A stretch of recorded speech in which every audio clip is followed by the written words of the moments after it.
పాటలకు సిద్ధంగా ఉండాలి. జై బాబా అండి రజని గారు. जय बाबा अंडी पनगेश्वर गाరు అవతార్ మే హై బాబా की जय అండి. కొంచెం ఫ్యాన్ కట్టేస్తాను. వినిపిస్తుందండి పనగేశ్వర గారు? వినిపిస్తుందండి. ఓకే. జై బాబా అండి. ప్రభు ఇచ్చిన ఈ అవకాశంలో ఈరోజు మనం మన జీవితంలో ఏది వచ్చినా కూడా ఆయన ఇచ్చగా స్వీకరించాలి అనే విషయం గురించి తెలుసుకుందామండి ఈరోజు. అంటే ఒక ప్రేమికుడిగా మనం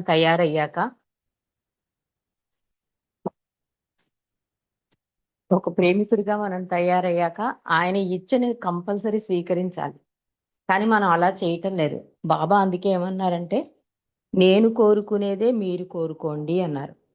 ఎందుకు ఇలా అన్నారు బాబా అంటే, మన ఆత్మ ప్రయాణానికి ఏది మంచిదో ఆయనకే తెలుసు కనుక బాబా ఏం చెప్తున్నారు, నేను కోరుకునేదే మీరు కోరుకోండి అంటున్నారు. దాని గురించి ఈరోజు మనం తెలుసుకుందామండి. బాబా సందేశం ఏంటంటే, బాబా అంటారు, ఒక కంటిని శారీరక సంతోషాలపై ఉంచి వేరొక కంటితో శాశ్వత ఆనందం మెరుపును చూడాలనుకుంటే అది అసాధ్యమే కాకుండా దారుణమైన కపటం కూడా అవుతుంది అంటున్నారు. అంటే రెండూ కావాలంటే కుదరదు, ఏదో ఒకటి త్యాగం చేయాలి. అంటే ఇదే కావాలని ఏదో ఒకటే ఉంటుంది కదా. భగవంతుడు కావాలనుకుంటే అన్నిటినీ పరిత్యజించాలి. అన్నిటినీ అంటే దేనికి అతుక్కోకుండా భగవంతుని ఇచ్చిన అంగీకరించడం అనమాట. అంటే బాధ్యతలు అంటే అవి భగవంతుడి నుంచి వచ్చిన బాధ్యతల కింద భావించి జీవితంలోనే ఉంటూ ఆ బాధ్యతలు తనవి కాకుండా భగవంతుడు ఇచ్చిన బాధ్యతలుగా స్వీకరించి సంజసించడం. అంతేగాని అన్నీ వదిలేసి భగవంతుని స్వీకరించడం కాదు. బాబా చెప్పేది అదే. కాబట్టి ప్రాపంచకం కావాలి, భగవంతుడు కావాలంటే కుదరదు అని చెప్తున్నారు బాబా. అది ఒక రకంగా కపటం కూడా అవుతుంది అంటున్నారు. కానీ సాధారణంగా మానవుడు ఏంటంటే మాయకి ఎక్కువ మమేకం అయిపోతూ ఉంటాడు కనుక అసలు తెచ్చిన తంటంతా మాయ వల్లనే. అంత ప్రయాణం అయిపోయాక నేను భగవంతుని అనకపోవడానికి గల కారణం ఏంటి? మాయకి మమేకమైపోవడం వల్ల. దానివల్ల ఏమవుతుంది, ఈ కోరికల దాంట్లో చిక్కుకుపోయి ప్రతివాడు కూడా, ప్రతి ఆత్మ కూడా ఇది సాధించాలి, అది సాధించాలి, తాను అనుకున్నట్లుగా జీవితం జరగాలి, అది జరిగితే ఆనందం, అది జరగకపోతే భగవంతుని నిందించడం. ఈ మోసలో నడుస్తోంది ప్రతి ఆత్మ కూడా. దీనివల్ల ఏమవుతుందంటే, ఒకవేళ తను అనుకున్నది జరిగింది అనుకోండి, అహంకారం వచ్చేస్తోంది, నేను వచ్చేస్తోంది. జరగలేదు అనుకోండి, మొత్తం జీవితంలో అది చిన్న విషయమైనా సరే, ఆఖరికి పిల్లల విషయంలోనే చూడండి, 10th క్లాస్ ర్యాంక్ రాకపోయినా, ఒక మార్కు తక్కువ వచ్చినా ఇంకా మొత్తం జీవితం అయిపోయిందని జీవితం ముగించుకుంటున్న పిల్లలు కూడా ఉన్నారు. అంటే మాయా ప్రభావం అంతలా ఉంటుంది ఈ కలియుగంలో.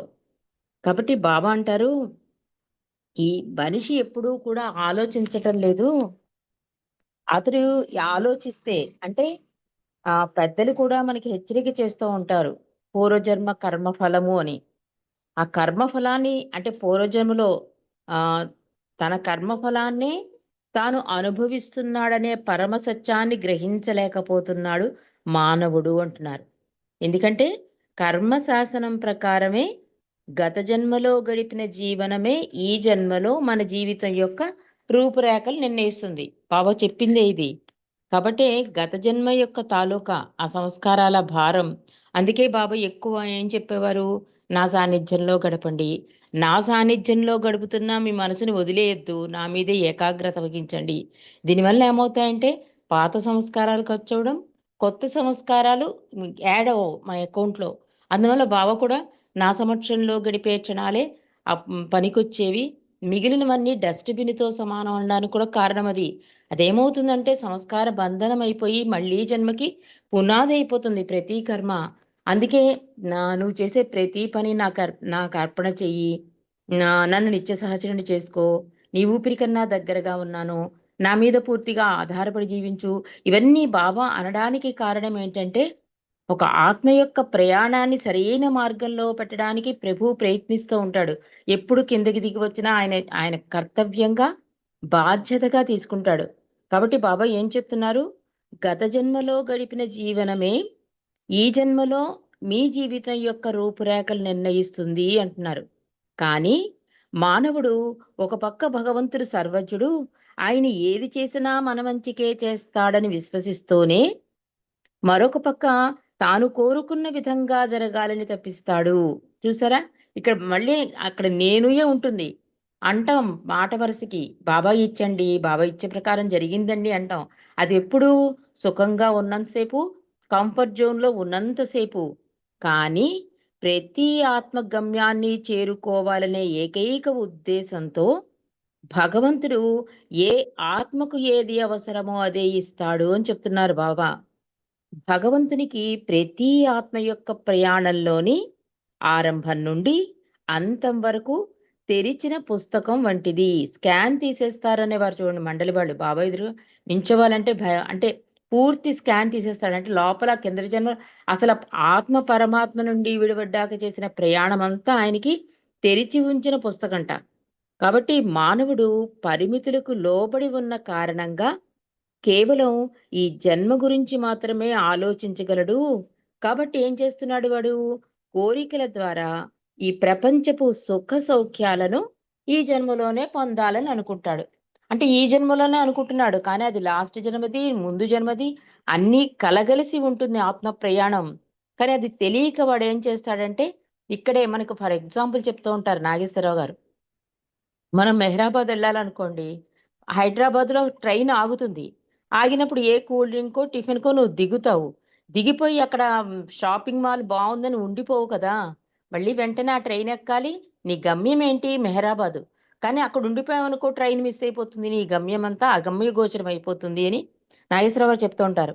అలాగా భగవంతుడు ఎప్పుడూ కూడా బాబా చెప్పేది ఏంటంటే, నీ ఆత్మ ప్రయాణానికి అనుకూలమైన జీవితాన్ని భగవంతుడు నీకు ప్రసాదించినప్పుడు దానిని అలాగే అతి సహజంగా సాగనిస్తే నీ ఆత్మ ప్రయాణం సాఫీగా ముందుకు కొనసాగుతుంది అంటున్నారు. కాబట్టి నేను కోరుకునేదే మీరు కోరుకోండి అంటున్నారు. నేను కోరుకునేదని బాబా ఎందుకంటున్నారు? మన ఆత్మ ప్రయాణం అంతా ఆయనకి తెలుసు కనుక, ఎన్ని జన్మల తర్వాత ఆయనలో కలుస్తాం, ఎంత సంస్కార రాహిత్యం చేసుకుంటున్నాం, ఎన్ని సంస్కారాలు యాడ్ చేసుకుంటున్నాం, ఇవన్నీ బాబాకు తెలుసు కనుక మన జీవితంలో ఏం వచ్చినా కూడా తండ్రి నీ ఇచ్చా అని తల ఒగ్గితే ఆయన సహాయ సహకారాలు మనకు అందుతాయి. అంటే చాలా న్యాచురల్ గా ఎగ్జిట్ అయిపోతాయి నీలోని బలహీనతలు, నన్ను అధికాధికంగా ప్రేమించడం వల్ల అని కూడా బాబా చెప్తారు. అలా మనకి తెలియకుండానే సంస్కార రాహిత్యం జరుగుతుంది. ఆయన సాన్నిధ్యంలో ఆయన మీదే దృష్టి ఉంచి ఆయన మీదే ఆధారపడితే కొత్త సంస్కారాలు కూడా ఏడవవు, మళ్ళీ జన్మకి పునాది అవ్వదు అని చెప్తున్నారు. మీరు ఏది కావాలని కోరుకుంటున్నారో దానిని కోరడానికి బదులు ఏది కడగాలి మనం? మన జీవిత లక్ష్యం, గమ్యం భగవంతుని ప్రేమించడం, భగవంతుని ఐక్యమవడం. ఇదే కదా, ఇదే దృష్టితో ఉండాలి, అది నీ బాధ్యత అని కూడా అన్నారు బాబా. కానీ అది కోరుకోవటం లేదు. మీరేది కోరుకుంటున్నారో నేను కూడా అదే కోరుకోవాలని మీరందరూ కోరుకుంటున్నారు అంటున్నారు.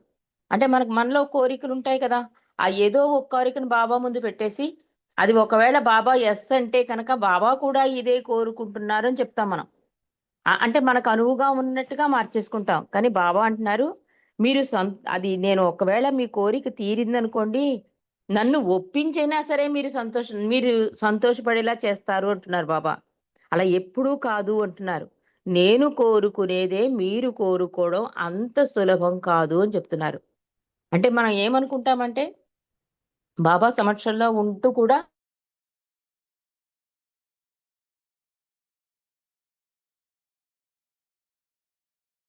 బాబా అసలు ఇలా అనుకోలేదు అంటాం.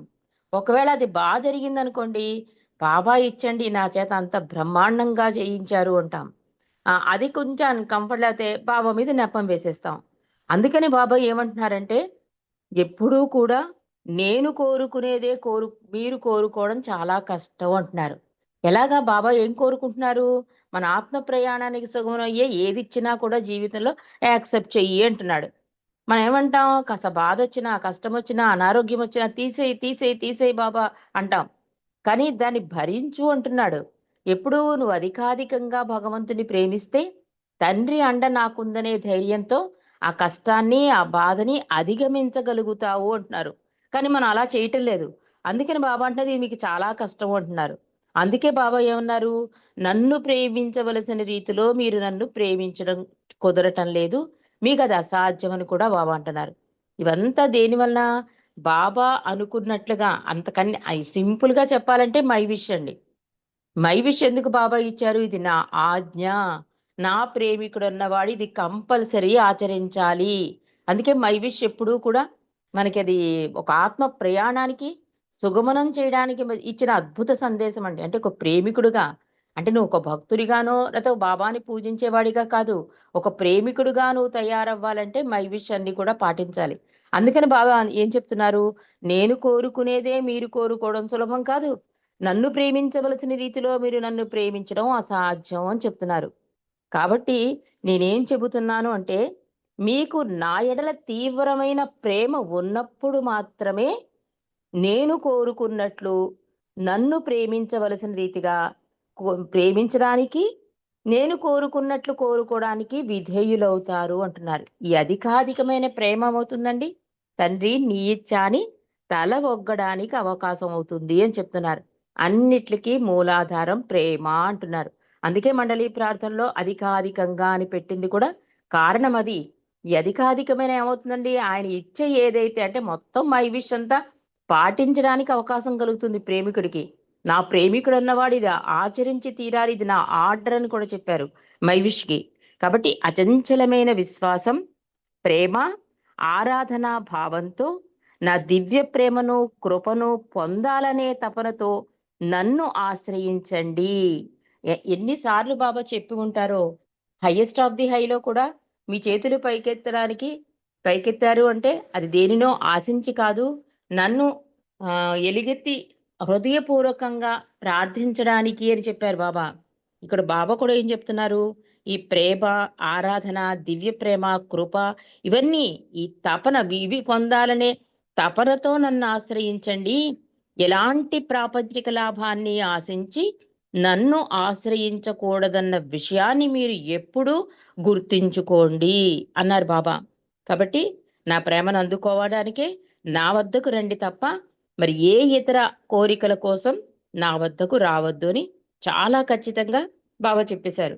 అంటే ఈ ప్రపంచమంతా సున్నా అని చెప్తున్నారు బాబా, కానీ మనం దానికి మమైకమైపోయాం కనుక బాబా ఏం చెప్పారు? జీవితాన్ని సాధారణంగా తీసుకోండి, భగవంతుని సీరియస్ గా తీసుకోండి. భగవంతుని ఎలా తీసుకుంటామండి సీరియస్ గా? మార్నింగ్ లేచిన దగ్గర నుంచి ప్రతి దానిలోనూ మనం ఇన్వాల్వ్ అవ్వకపోతే దానికి న్యాయం చెయ్యలేము కదా. అప్పుడు ఏమనుకోవాలి? ఇవన్నీ కూడా మీ ఇంటికి యజమాని అనుకుంటే బాధ, ఈ ఇంటికి ఒక కేర్ టేకర్ని అనుకుంటే ప్రాబ్లం ఉండదు. యజమాని అనుకున్నాం అనుకోండి, మనం ఏమవుతుంది? మనకే నేను లేకపోతే ఎలాగా, నాతోనే ఉంది అనే దానిలో మమైకం అయిపోతాం. ఇది భగవంతుడు ఇచ్చిన ఒక బాధ్యత, దీని కేర్ టేకర్ నేను, ఈయన యజమాని భగవంతుడు అనుకున్నాం అనుకోండి, ప్రతి బాధ్యతని నిబద్ధతతో ఆయనకి సంతోషం కలిగేలా చేస్తూ ఉంటాం. అది ఏ పనైనా అవనండి, ఏ చిన్న పనైనా సరే. మొన్న నేను ఒక ఇరిచి విన్నానండి. విధేయత అంటే ఎలా ఉండాలో ఇరిచి గురించి చెప్తారు, ఎక్కడో నేను విన్నాను. ఎలా అంటే అతనికి టాన్సిల్స్ వస్తాయి, జ్వరం వచ్చిందన్న సంగతి కూడా ఇరిచికి తెలియదు. బాబా అతన్ని చూసి, ఏంటి నువ్వు ఇలా అన్ఈజీగా ఉన్నాయి, ఈ హెల్త్ ఎలా ఉంది అని అడుగుతారు. అబ్బి ఏం లేదు బాబా, నాకు బానే ఉంది అంటాడు ఇరిచి. లేదు లేదని చెప్పి బాబా చేయి పట్టుకుంటే జ్వరం ఉంటుంది. అయ్యో నీకు జ్వరం ఉంది, వెళ్ళి డాక్టర్ చూపించుకుంటే డాక్టర్ దగ్గరికి వెళ్తా అంటే బాబా చెప్పారు కనుక వెళ్తున్నాడు అంతే. డాక్టర్ దగ్గరికి వెళ్తే డాక్టర్ అంటాడు, నీకు టాన్సిల్స్ ఉన్నాయి, అర్జెంటుగా ఆపరేషన్ చేయాలి అంటాడు. అంటే వచ్చి బాబా దగ్గర చెప్తాడు. బాబా అంటే మరి చేయించేసుకో, మంచిదే కదా టాన్సిల్స్ అంటే, సరే వెళ్ళిపోతాడు మళ్ళీ డాక్టర్ దగ్గరికి, చేసేయమంటాడు. అప్పట్లో ఏంటంటే ఎనస్థేషియా అదో రకం టైపులో ఎనస్థేషియా ఇచ్చేవారట. నెంబర్స్ లెక్క పెట్టమనేవారట. ఒక 10 వరకు నెంబర్స్ లెక్కెట్టేసరికి అతను మత్తు వచ్చేస్తుంది. 100 అంకెలు లెక్కెట్టినా కూడా ఇరిచికి ఎనస్థేషియా మత్తు ఎక్కట్లేట. ఆ డాక్టర్ కూడా బాబా ప్రేమికుడండి. అతను ఒక మాట అంటాడు, ఇరిచ్, బాబా అనుమతితోనే కదా నువ్వు ఆపరేషన్ చేయించుకుంటున్నావు, మరి ఎందుకు నీకు మత్తు ఎక్కట్లేదు అనే మాట కంప్లీట్ అవ్వదండి. ఇరిచికి అప్పుడే కళ్ళు మూతలు పడిపోవడం, మత్తులోకి వెళ్ళిపోవడం, ఆపరేషన్ చేయడం జరుగుతుంది. అంటే బాబా మాట ప్రకారం నువ్వు ఆపరేషన్కి అంగీకరించావు, ఈ ఒక్క మాటకి అతను విధేయత చూపించేస్తాడు. నిజమే కదా, మరి మత్తు ఎక్కకపోతే ఆపరేషన్ చేయలేరు, మరి బాబాకి ఎలా విధేయత చూపించినట్టు అవుతుంది నాయన అని చెప్పి మత్తు ఇంజక్షన్ కన్నా బాబా మాటకి మత్తు ఎక్కి అతను ఆ మాట అనగానే ఆ డాక్టర్ వెంటనే మత్తులో జారిపోతాడు, ఆపరేషన్ సక్సెస్ అవుతుంది. అంటే విధేయతలో మండలి వాళ్ళు అంత అద్భుతంగా ఉండేవారండి. అలాగ బాబా కూడా ఇక్కడ ఏం చెప్తున్నారో, ఒక తపన నీలో ఉండాలి. ఎలాంటి తపన? నా దివ్య ప్రేమని కృపను పొందాలనే విషయాన్ని ప్రతిసారి గుర్తుంచుకో. నన్ను ఆశ్రయించడమే కాదు, ఇవన్నీ కూడా బాబా నుంచి పొందాలి అంటే నీలో తపన ఉండాలి అని చెప్తున్నారు. కాబట్టి మనం ఏంటంటే మనం ఈ జన్మ ఒక్కటి, ఇది ఈ జన్మే మన జన్మ, ఇందులోనే బాబా దాంట్లో ప్రేమించేస్తున్నాం, ప్రార్థన చేసేస్తున్నాం, ఇలా స్పీచెస్ చెప్పేస్తున్నాం, బాబా గురించి చాలా వింటున్నాం, ఈ జన్మతో మనకి జన్మరాహిత్యం అయిపోతున్నా అంటే కాదు అంటున్నారు బాబా. ఏది ఆచరణ ఉండాలి కదా, ఆచరణ లేనిదే ఏది సాధ్యం కాదు. కాబట్టి బాబా ఏం చెప్తున్నారంటే ఈ జన్మకు నీకు ఒక మజిలీ మాత్రమే. ఈ మజిలీలో నువ్వేం చేస్తున్నావు? నీ కోరికలతోనూ నేనుతోనూ మమైకమైపోయి వేస్ట్ చేసేసుకుంటున్నావు. ఇలాంటి జన్మలు లక్షలాది జన్మలు ఎత్తి ఎత్తి ఉన్నావు. ఈ జన్మైనా మంచి జన్మ కింద, అంటే నిజమైన మరణం నిజమైన జననం అని చెప్తూ ఉంటారు బాబా. అలాంటి మరణం పొందడమే నిజమైన జననం అని కూడా అన్నారు. కాబట్టి జన్మించినందుకు బాబా మనల్ని ప్రేమిస్తున్నాడు కనుక జీవితంలో ఏమొచ్చినా, కానీ చాలా మంది ఉన్నారండి, మండలి వాళ్ళే కాదు, బాబా ప్రేమికులే, ఆన్లైన్ లో ఉన్న వాళ్ళే ధీరోధాత్తులు అంటుంది సోదరి మణిజ. జీవితంలో ఎలాంటి కష్టం వచ్చినా బాబాయే ముఖ్యమని నిలబడిన అద్భుత ప్రేమికులు ఉన్నారు మనకు పరిచయంలో. కాబట్టి వీళ్ళందరూ కూడా మనకి మార్గదర్శకాలు. కాబట్టి బాబా ఏం చెప్తున్నారు అంటే నేను కోరుకునేదే మీరు కోరుకోండి అంటే బాబా ఏం కోరుకుంటారు? తనని తనలో కలుపుకోవడం కోసం ఆయన ఎదురు చూస్తూ ఉంటాడు రెండు చేతులు చాచి. కానీ మనం మరోవైపు చాచడం వల్ల, మరోవైపు దిక్కు తిరగడం వలన ఈ కష్టాలు ఇవన్నీ కూడా. కానీ ఆయన వైపు తిరిగి పూర్తిగా ఆధారపడితే నా విశ్వ కార్యభారంలో ఎంత బిజీగా ఉన్నా కూడా నువ్వు హృదయపూర్వకంగా పిలిచే పిలుపుని నేను దాటివేయలేను. పరుగు పరుగును వస్తాను, ఎలాగా గజేంద్రుడు మోక్షంలా. అన్నీ వదిలేసి నాకు బాధ్యత అయిపోతుంది నీది అంటారు బాబా. అప్పుడు మనకే అనిపిస్తుంది, అబ్బాయి ఇంత కష్టం నుంచి నేనే బయటపడ్డానా, తండ్రి అండ ఎంత ఉంది అని అప్పుడు మనకు తెలుస్తుంది. అదేదో ముందే. అందుకని బాబా ఏం చెప్తున్నారంటే నేను కోరుకునేదే మీరు కోరుకోండి అంటే ఎందుకు అలా కోరుకోవాలి అంటే మన ఆత్మ ప్రయాణం మొత్తం ఆయనకి, ప్రతి ఆత్మ ప్రయాణం బాబాకి తెలుసు కనుక అందుకే మనం గబుక్కున ఎవరిని బేరీజు వెయ్యొద్దు అంటారు బాబా. ఒకసారి ఇలాగే ఒక అతను సభకొస్తాడు. అతను చాలా దుర్మార్గుడు, ఊళ్ళో అందరికి చెడ్డ పేరుంది, మండలికి కూడా తెలుసు. కానీ బాబా అతన్ని గౌరవించేసి తన పక్క సీటు వేసి వెళ్ళినప్పుడు వచ్చేటప్పుడు కూడా వెల్కమ్ చెప్పేసి అతని కుశలమడిగి చాలా అద్భుతంగా ఆయనకి ఆ ఆతిథ్యం ఇస్తారు. ఇరిచికి చాలా బాధ అనిపిస్తుంది. ఏంటి వాడు ఇంత దుర్మార్గుడు, వాడికి ఇంత ఇంపార్టెన్స్ ఇస్తున్నారేంటి బాబాని. ఆపుకోలేక అతను వెళ్ళిపోయాక అడిగేస్తాడు ఇరిచి, ప్రపంచం మొత్తం అంతా తెలుసు బాబా, నీకు తెలియదా అతను ఎంత దుర్మార్గుడో అంటే బాబా చెప్తారు, నువ్వు ఈ జన్మ ప్రయాణమే నువ్వు చూడగలవు కనుక నువ్వు అది చెప్తున్నావు. అతడు పరమాత్మ నుండి విడిపడిన దగ్గర నుంచి ఇప్పటి వరకు చేసిన ప్రయాణం మొత్తం నాకు తెలుసు. కొన్ని చిన్న కర్మ ఫలం వలన ఈ జన్మలో దుర్మార్గుడయ్యాడు, మళ్ళీ జన్మలో మోక్షమే అతనికి అని చెప్తారు బాబా. కాబట్టి ఎవరినీ కూడా బేరీజు వెయ్యొద్దు అని బాబా అన్నది అందుకు. కాబట్టి ఈ రోజు మనం ఏం తెలుసుకుంటున్నాము అంటే బాబా కోరుకున్నదే మనం కోరుకోవాలి అంటే సింపుల్ థింగ్ అండి. లేచిన దగ్గర నుంచి రాత్రి పడుకునే వరకు చేసే ప్రతి కర్మ బాబాకి దగ్గరవుతోందా, బాబాకి దూరం చేస్తున్నామా? అది అది ఒక ఎలర్ట్, ఒక అల్లారం మనలో మోగుతుంది మన బాబా ప్రేమికులు. ఎందుకంటే కొన్నేళ్ల నుంచి మన ఈ ఆన్లైన్ స్కైప్ లో పెద్దల ద్వారా, మల్లికార్జునరావు గారి ద్వారా, పెద్దల ద్వారా చాలా విషయాలు తెలుసుకుంటున్నాం మనం.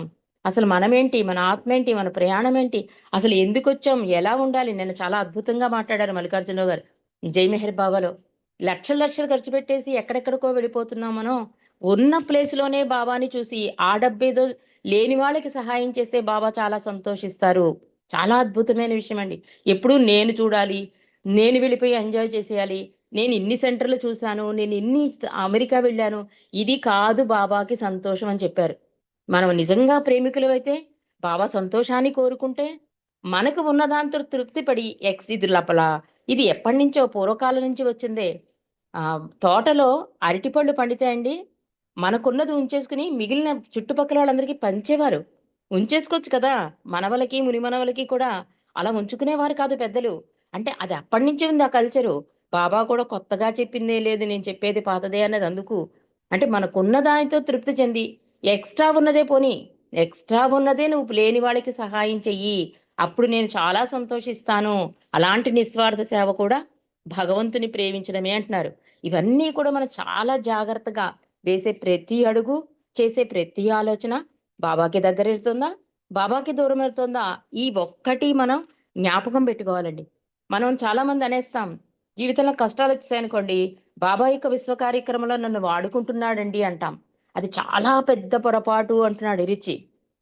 ఇరిచి దగ్గరికి వచ్చి ఒక అతను అడుగుతాడు, నాకు చాలా బాధలున్నాయి, బాబా తన విశ్వ కార్యక్రమంలో నన్ను వాడేసుకుంటున్నాడు అని. ఇరిచి ఎంత బాగా చెప్తారంటే అండి, నాకు తెలిసినంత వరకు ఇది కరెక్ట్ కాదు అన్నాడు అతను. అది ఎలా అంటారంటే, భగవంతుణ్ణి వెతుకుతున్న వాని బాధ, ప్రాపంచిక బాధ రెండు వేరు వేరు అని చెప్తున్నాడు. మన కర్మఫలం వల్ల మనం బాధలు అనిపిస్తున్నాం, అంతేకాని మనకి బాధలు పెట్టేసి బాబా తన విశ్వ కార్యక్రమాన్ని వాడుకోవడం కాదు. అది చాలా రాంగ్ అంటున్నాడు ఇరిచి. ఏం చెప్తున్నారంటే, దేవుని వేటలో ఉండేవాడి బాధ, దేవునితో విడిగా ఉండలేకపడే బాధ, దేవుని ఎడబాటులో చాలా అశాంతిగా ఉంటూ ఆయనతో ఐక్యత కొరకు తప్పించిపోతూ ఉంటాడు. అది బాధ. ఆయన బాధకు కారణాలు దేవునితో వియోగం, ఆయనలో ఒకటవ్వాలనే తపన. ఇవన్నీ ఇవన్నీ ఏం చేస్తాయి? ప్రపంచాన్ని మరిచిపోయేలా చేస్తాయి. ఈ వేదన అనేది అతన్ని తినేస్తూ ఉంటుంది. కానీ మనమేం చేస్తున్నాం? ఈ ప్రాపంచిక బాధలను చూసి ఇది దేవుని బాధ అంటున్నాం. దానికి దీనికి అసలు సంబంధం లేదు అని చెప్తున్నాడు ఇరిచి. బాధ తీవ్రత చాలా ఎక్కువగా ఉంటుంది. ఏ బాధ తీవ్రత? దేవుని వినియోగంలో కలిగే బాధ చాలా తీవ్రంగా ఉంటుంది. ఆ బాధ ఆ సాధకుణ్ణి దేవుణ్ణి వెతికే మార్గంలో ముందుకు తీసుకువెళుతుంది. ఈ బాధ తారస్థాయికి చేరుకోగానే పరమాత్మ ప్రత్యక్షమవుతాడు. విరహం ముగిసి ప్రభువులో అతను లీనమవుతాడు. అది దేవుని కొరకు తెప్పించే బాధ. ఇక మరో రకమైన బాధ మీరు చెబుతున్నారు కదా, ప్రాపంచిక బాధ గురించి కూడా ఇది చెప్తున్నాడు. మరో రకమైన బాధ మాయకు సంబంధించింది అంటున్నారు. మన కోరికల వలన మనం బాధపడుతున్నాం తప్ప, బాబా ఏదో మనకు బాధలు ఇచ్చేసి అది విశ్వ కార్యక్రమం కోసం వాడుకోవడం అన్నది చాలా తప్పు మాట అని చెప్తున్నాడు ఎరిచి. దానికి కారణం మన వాంఛలు, కోరికలు, వీటి వలన కలుగుతుంది బాధ. వాంఛలకు కోరికలకు అంతం లేదు కాబట్టి ప్రాపంచిక బాధకు కూడా అంతం ఉండదు. సాధకుడు బాధపడి పడి చివరికి భగవదైక్యం పొందాక ఆ బాధ అంతమైపోతుంది. ఎలాంటి సాధకుడి బాధలో అలాంటి బాధ ఒక అంతం ఉంది, కానీ ప్రాపంచిక బాధలో అంతం లేదు. అంటే ఒక కోరిక తర్వాత ఇంకో కోరిక అలా పుడుతూనే ఉంటుంది, అది మళ్ళీ జన్మకి పునాది అవుతూనే ఉంటుంది. అందుకే బాబా ఏమంటారు? అవసరాలు తీరుస్తాను గాని కోరికలు కాదు అన్నారు. అసలు ఎంత అద్భుతమైన అవతారం మన మెహర్ అవతారం అనిపిస్తుందండి నాకు. ఎంత పరిపూర్ణ అవతారం! ప్రతిదీ చాలా సులువుగా మనకు అర్థమైన రీతిలో తండ్రి వివరించేశాడు. అప్పటి కాలంలో అసలు అర్థమయ్యేదే కాదు. అసలు ఎందుకు చేస్తున్నామో పూజ, ఎందుకు చేస్తున్నామో యజ్ఞం, అసలు ఎందుకు ఉపవాసం ఉంటున్నాం, ఇవేమీ మనకి తెలియకుండా ఆచరించేసుకుంటూ వెళ్ళిపోయాం పెద్దలు చెబుతున్నారని. కానీ ఇప్పుడు ఈ అవతారంలో మన అదృష్ట భాగ్యం, ఆయనే మనని ప్రేమించి ఇలా నడవండిరా అని ఆయనే సూచించి ఆచరించి చెబుతూ ఇంత వివరంగా చూడండి. ప్రాపంచిక బాధ ఎప్పటికీ తీరదు, దానికి అంతం లేదు అని చెప్తున్నాడు ఇరిచి. సరికదా, దాని నుండి స్వేచ్ఛ పొందడం కూడా జరగదు అని చెప్తున్నాడు ఇరిచి. ఈ బాధలు మనం ఏం చేస్తున్నాం? బాబా విశ్వ కార్యక్రమాంతో పోల్చేస్తున్నాం. అసలు ఈ బాధ ఎందుకు వస్తాయి అంటే ఉపాసిని మహారాజ్ చెప్తారండి చాలా అద్భుతంగా. అది చెప్పేసి నేను ముగిస్తాను. ఒకసారి ఉపాసిని మహారాజుని ఒక ప్రేమికుడు అడుగుతాడు, అంటే మీకు చాలా దగ్గరగా ఉండే ప్రేమికులు తీవ్రమైన వేదనను ఎందుకు అనుభవిస్తారు అంటే, చూడండి, భగవంతుడి కోసం తప్పించిపోతూ మనం కథలు కూడా ఉన్నాం. సతీ సక్కుబాయి, మీరా, వీళ్ళందరూ కూడా ఎందుకు బాధలు అనుభవిస్తారో మన బాధలు వేరు, ఆ సాధకుల బాధలు వేరు. దాని గురించి ఉపాసిని మహారాజ్ తెలుసుకోవాలి మనందరం కూడానండి. మనం ప్రతి బాధ ఏమనుకుంటాం? ఆయన విశ్వ కార్యక్రమాలతో పోల్చేస్తాం. లేకపోతే మనం ఏమనుకుంటాం? ఎన్ని ప్రేయర్స్ చేసినా నాకు ఈ బాధ ఏంటండి అని చెప్పి భగవంతుని మీద నెపం వేసేస్తాం. కానీ మన బాధకి అంతం ఉండదు. ప్లస్ ఈ కోరికలు ఉన్నంతసేపు నీకు ఈ బాధలు తప్పవు అంటున్నారు. కానీ సాధకుడి బాధ అలా కాదుటండి. ఒక అంతం ఉంటుంటా అతని తపన పెరిగి పెరిగి బాధ పెరిగి పెరిగి ప్రపంచాన్ని మరిచిపోయి భగవంతుడు తప్ప ఇంకేం వద్దు అనే స్థితికి వచ్చాక, ఆయనలో కలిసిపోయాక ఆ బాధ అంతమైపోతుంది. ఆ బాధలు కూడా ఎందుకు వస్తాయి మరి? భక్తుడికి ఎందుకండి బాధలు అంటే, మనకంటే ప్రాపంచిక బాధలు. మరి సాధకుడికి ఎందుకు బాధలు అంటే, ఎంత అద్భుతంగా ఉపాసిని మహారాజ్ చెప్తారు అంటే, మంది తక్కువ చైతన్యం అంటే ఒక సాధకుడిది తక్కువ చైతన్యం ఉంటుంట, ఈయన ఎక్కువ చైతన్యం అంటే పరమాత్మలో కలవాలి అంటే ఆయనకి ఆహారంగా వెళ్ళిపోవాలట. అంటే ఇంకా క్లియర్ గా చెప్తాను అంటున్నారు ఉపాసిని మహారాజు. ఒక కీటకం ఉంటుంది, ఒక పక్షి స్థాయికి ఎదగాలంటే అది పక్షికి ఆహారంగా మారాలి అంటున్నారు. ఒక మేకపిల్ల సింహ స్థాయికి ఎదగాలి అంటే ఆ మేక సింహానికి ఆహారంగా మారాలి. ఆ సింహం ఆ మేకను జీర్ణించుకోవడానికి చిన్న చిన్న ముక్కలుగా చేసుకుని మింగేస్తుంది. అదే విధంగా నేను నా ప్రేమికులతో వ్యవహరిస్తాను. ఇప్పుడు మనకి బాగా అర్థమవుతుంది. ఎందుకు మీరా వీళ్ళందరూ కూడా బాధలు పడ్డారు అంటే, ఆ పెద్ద అనంత చైతన్యంలో వీళ్ళు కలిసిపోవాలి. అందుకే పుష్పక విమానం కిందకి దిగడం, లేకపోతే దేవుడిలో వెళ్లి దీపం ఆ వెలుగు వెళ్లి ఆయనలో కలవడం, ఇవన్నీ మనకి సింబాలిక్‌గా సినిమాల్లో చూపిస్తూ ఉంటారు చూడండి. ఇక్కడేం చెప్తున్నారు ఉపాసిని మహారాజు? తక్కువ చైతన్య స్థాయిలో ఉన్న జీవి, ఎక్కువ చైతన్యం ఉన్న జీవం అంటే పరమాత్మలో కలవడానికి ఆహారంగా మారిపోవాలి.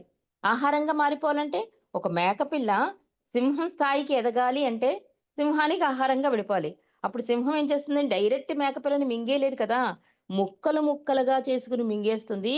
అదే విధంగా నేను నా ప్రేమికులతో వ్యవహరిస్తాను అంటున్నారు ఉపాసిని మహారాజు. నా ప్రేమికుడు తనకంటే ఎక్కువ చైతన్యంలో ఉన్న నన్ను నిజంగా చేరాలనుకుంటే అతడు నాకు ఎక్కువ చైతన్యంలో ఉన్న అంటే నాకు ఆహారంగా మారాలి. ఆ ఆహారాన్ని నేను జీర్ణించుకోవాలంటే దాన్ని చిన్న చిన్న తునకలుగా చేసుకోవాలి. అప్పుడు సరిగ్గా జీర్ణమై నాలో కలిసిపోతుంది. అప్పుడే నాకు ఆహారమైన నా ప్రేమికుడు నా చైతన్యంలో ఏకమైపోతాడు. కాబట్టే నా ప్రేమికునికి బాధ లేదా ముక్కలు ముక్కలుగా అవడం అంటే అహం పోవడం చాలా అవసరం అన్నారు ఉపాసిని మహారాజు. మనకి గుల్మాయి స్టోరీయే తెలుసండి. ఉపాసిని మహారాజుని ఎంత పట్టుకుని ఉంటే ఎన్ని కష్టాలు గుల్మాయి పుస్తకం చదువుతుంటే మన కళ్ళబడి నీళ్ళొస్తుంది. అబ్బా! అంత అవసరమా అనిపించేస్తుంది. కానీ ఆవిడ అలా ఎదుర్కొంది, నిలబడింది కూడా. కాబట్టి ఉపాసి మహారాజు అంటున్నారు, "నీవెప్పుడైనా కొంచెం బంగారం అమ్మడానికి కంసాల దగ్గరికెళ్ళావా?" అని అడిగారు. ఆ కంసాలు ఏం చేస్తాడు? తెచ్చిన వెంటనే ఈ కొంచెం బంగారాన్ని తన దగ్గర ఉన్న పెద్ద మొత్తం బంగారంలో కలపడు. వెంటనే ఏం చేస్తాడు? దాన్ని పట్టుకుని సెర్చింగ్ చేస్తాడు. అది అసలా, నకిలీయా చూసి బాగా సుత్తి దెబ్బతో కొట్టి, గీటు రాయి పెట్టి, అప్పుడు దాని అన్ని రకాల పరీక్షలు అయ్యాక, ఆ బంగారం కూడా మంచిదే అన్నాక, అప్పుడు తీసుకెళ్ళి దానిలో కలుపుతాడు. కాబట్టి నాణ్యత ముఖ్యం చూసుకుంటాడు కంసాలి. అలాగే నేను కూడా. అంటే తట్టుకోగలగాలి. అంటే తండ్రి నువ్వు తప్ప అన్యథా శరణం నాస్తి అని పాడుకుంటూ ఉంటాం చూడండి. ఇంకా ఆయన తప్ప మరొకటి ఏదీ లేదు అనే స్థాయికి వెళ్ళిపోవాలి సాధకుడు. ఆ స్థాయికి వెళ్ళాలి అంటే ఈ పరీక్షలు తప్పవు అని చెప్తున్నారు. కాబట్టి ఎప్పుడైనా సరే బాబాని మణి అడుగుతుందండి. యేసుక్రీస్తు టైంలో పీటర్ ఎందుకు మిమ్మల్ని 3 సార్లు మీరెవరో నాకు తెలీదు, మీరెవరో నాకు తెలీదు అంటాడు. అది చాలా అన్యాయం కదా బాబా అంటే, బాబా చెప్తారండి. పీటరు నన్ను తిరస్కరించిన తర్వాత అతడు పడిన పశ్చాత్తాపం, నా కొరకు అతడు తర్వాత చేసిన పనికి తగ్గ బలం, శక్తి పొందడానికి అత్యవసరం. అది ఆయన విశ్వ కార్యక్రమానికి పీటరు అలా 3 సార్లు ఈయనెవరో నాకు తెలీదు అని బాధపడతాడు చూసారా? పశ్చాత్తాపడతారా? అది నా కార్యక్రమానికి పనికి వస్తుంది గనక అలా దానికి వాడుకున్నాను నేను పీటర్‌ని. కానీ పీటర్ ఏం చేశాడు? సిలువ డైరెక్ట్‌గా యేసుక్రీస్తుని సిలువ వేస్తే అతను తిరగేసి అంటే తలకిందులుగా వెళ్ళడమన్నాడు సిలువను. అంటే పీటరు తాను సిలువ వేయబడుతున్నప్పుడు సిలువను తలకిందులుగా వెళ్ళదీయమన్నాడు. అంటే కాళ్ళు పైకి తల కిందకి వేసి కొట్టించుకున్నట్టండి పీటరు. అంత పశ్చాత్తాపం పొందాట. తండ్రి ఎవరో తెలీదు అన్నానని. కానీ ఆ బాధ నాకు ఉపయోగపడింది అంటాడు బాబా యేసుక్రీస్తు దారిలో. కాబట్టి బాధ అన్నది సాధకుడికి వేరు. మామూలు ప్రాపంచికంలో ఉన్న వాళ్ళది వేరు. కాబట్టి మనం గమ్మున దీన్ని కంపేర్ చేయకూడదు. ఒకవేళ బాధలొచ్చినా కూడా ఎంత భావాన్ని అధికాధికంగా ప్రేమించినా లాస్ట్ జన్మ కర్మలు ఇవన్నీ కూడా మనకేమవుతాయి ఇప్పుడు ప్రెజెంట్ చేస్తున్న కర్మలు అన్నీ మిక్సప్ అయ్యి మనం అనుభవించవలసి ఉంటుంది. కానీ ఆ టైములో ప్రభువుని గట్టిగా పట్టుకొని నామం అన్నిట్లకన్నా నాకన్నా కూడా నా నామం శక్తివంతమైనదని ఒక బ్రహ్మాస్త్రాన్ని ప్రభువు మనకిచ్చాడు. ఆ నామం తలుచుకో నీకు ఇమ్మీడియట్‌గా అందులోంచి రిలీఫ్ వస్తుందని. అలా రిలీఫ్ వచ్చిన వాళ్ళ ప్రేమికులు కూడా చాలా మంది ఉన్నారండి. ప్రెజెంట్ నౌ డేస్‌లో నాకొచ్చిన ఒక చిన్న ప్రాబ్లమ్‌లో ఈ మధ్య కాలంలో చాలా చాలా టెన్షన్ పడ్డాం. కానీ ఆ నామం చేసే టైంకి అసలు మేమే ఇంత టెన్షన్ పడ్డామా? అయ్యో! ఇన్ని చెబుతున్న నేనే కొంచెం ఒక అడుగు వెనక్కి వేశానేమో అని బాబాకి సారీ చెప్పుకున్నాను. తండ్రి ఎప్పుడూ రెడీగా ఉన్నాడండి. మనమే రెడీగా లేకపోవడం వల్లే ఈ బాధలన్నీ పడుతున్నాం. ఆయన ఎప్పుడు చెప్తాడు 100% బాధలు నీకిస్తే 20% నీకిస్తా. 80 నేను తీసుకుంటాను. కానీ దానికే నువ్వు అమ్మో బాబోయ్! ఎందుకంటే తప్పదు. కర్మ ఫలంలో ఎంటర్ అవ్వను. కానీ దాన్ని తట్టుకునే శక్తిని ఇస్తాను అంటున్నాడు. ఆ శక్తి ఏంటంటే 80% ఆయన తీసుకోవడం వల్ల మనం తట్టుకోగలుగుతున్నామండి. కాబట్టి ఎప్పుడైనా సరే ఏదొచ్చినా తండ్రి నీ ఇచ్చ అని అంగీకరించడం, ఆయన కోరుకునేదే మనం కోరుకోవడం, అలా కోరుకోలేకపోతే అధికాధికంగా ప్రేమించడం. ఈ అధికాధికమైన ప్రేమ అవుతుందంటే ఆయన సంతోషాన్ని ఆయన ఏం కోరుకుంటున్నారో దాన్నే కోరుకోవడానికి మనకి అవకాశం ఉంటుంది. అవతార్ మెహర్ బాబా కీ జై. జై బాబా అండి. పన్నగేశ్వరం. జై బాబా అండి. బాబా ఇచ్చే మార్గం జీవించడం, ఆయన కోరుకునేదే మనం కోరుకోవడం అంటే భౌతికత్వానికి దూరంగా ఉండడం, ఆధ్యాత్మికత్వానికి దగ్గర అవ్వడం. ఇదే మెయిన్ కాన్సెప్ట్ కాబట్టి మెహర్ బాబాది. ఆయన ప్రేమతత్వంలో ఎప్పుడూ కూడా అందరూ కూడా సంసిద్ధత, ఆ సంసిద్ధత మనకి ఎంత ఉంటే అంతవరకు ఆయన ఖచ్చితంగా ప్రయోజనం చేకూరుస్తాడు. మన మీద ఆధారపడి ఉంటుంది కాబట్టి ప్రతి ఒక్కరు కూడా ఆ దిశలో ప్రయత్నించాలి. ప్రతి భావ ప్రేమికుడు కూడా